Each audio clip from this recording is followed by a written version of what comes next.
Hi everyone, we from the data mining course and today we'll be presenting assessment 3 which is at 70% progress entitled Analysis of Earthquake Prone Areas in Indonesia using the K-means clustering algorithm.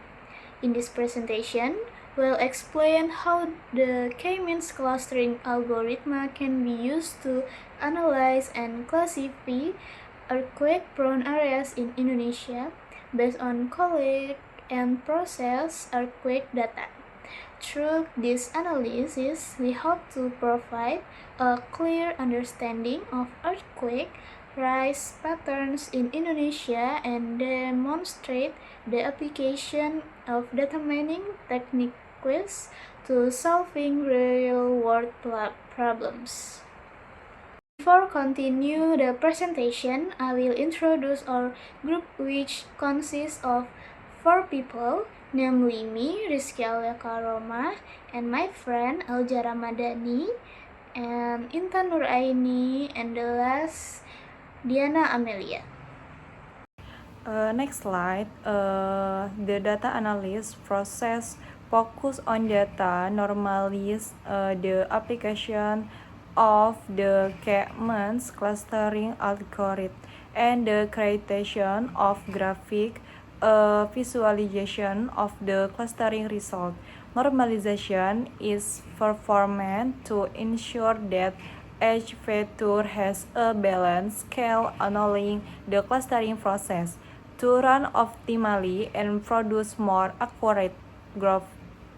After the data is normalized, a clustering process is performed to categorize earthquake areas based on low, medium, and high risk level. The clustering result are the visualization using variance graph and interactive dashboard to facilitate data understanding.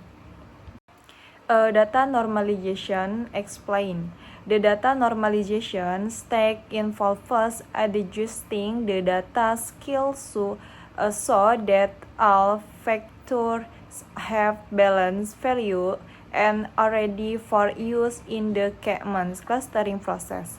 The process begins by removing empty data from important columns such as magnitude, depth, and location using. Next, the data is converted to that time format and then broken down into year, month, and day factors numeric factors such as magnitude, depth, year, month, and day are then normalized using to improve clustering accuracy.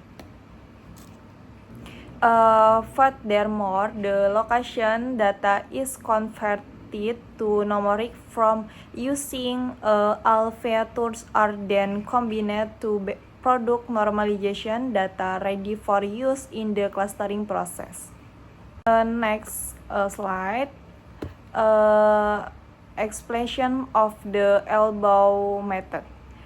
In this stage, the elbow method is used to determine the best number of clusters in the K-means algorithm. The process is carried out by calculating the inter-T value for several clusters using the rank. Meaning the system will try clustering ranking from 1 to 10. Each cluster is processed using K-means and the inter-T value is then stored to access the quality of the clustering. The inter-T value indicates how closely the data within a cluster are collected. The lower the inter-T value, the better the clustering result. The calculation results are then visualization in the form of an elbow graph using Matplotlib. Explanation of the K-means clustering algorithm. In this stage, the earthquake data is grouped using the Siemens clustering algorithm with 3 clusters. The normalized data is processing using fit_predict to determine the cluster for each earthquake data item, and the results are stored in the cluster column. The clustering results are as follows. Cluster 2 in 752 data, cluster 1 299, and cluster 0 87. These results indicate that the majority of the data is in cluster 2. The clustering results are then displayed containing location and deep longitude, latitude, magnitude, and cluster category to aid in the analysis of earthquake zones in Indonesia. Clustering evaluation. In this stage, the clustering results are evaluated using the Schillhout_score. This value is used to measure the quality of the data clustering result performed by the Siemens algorithm. The evaluation process is carried out by comparing the normalized data x_scaled with the cluster results stored in the cluster column. After the calculation processing is complete, the Schillhout score values is displayed using print. The evaluation results show a Schillhout score of 0.258. This value indicates that the clustering results are quite good and the data has been successfully divided into several groups based on familiar characteristics. Next slide, distribution graph explanation.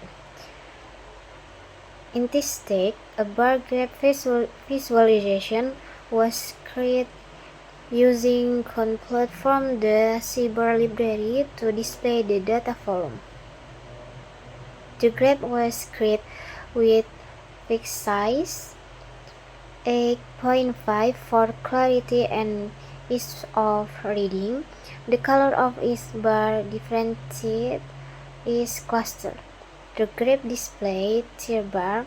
Cluster in red indicate the low risk category. Cluster 1 in gold indicate the medium risk category. Cluster 2 in yellow indicate the high risk category. The horizontal x-axis display the cluster categories, while the bar height indicate the number of data points in each cluster. Next slide. At the 70% stage, data normalization, the Siemens clustering algorithm, module evaluation using the Schillhout score, and the creation of a cluster distribution graphic visualization have been successfully complete. The cluster results successfully divide the earthquake data into tier categories: low, medium, and high risk. Furthermore, the bar graph visualization and interactive dashboard have displayed the analysis result in a clear, more engaging, and easier to understand manner, making them suitable for as presentation material. Thank you for your attention and support. We hope the information we share was useful and easy to understand. That is all from your team. See you next time and have a great day.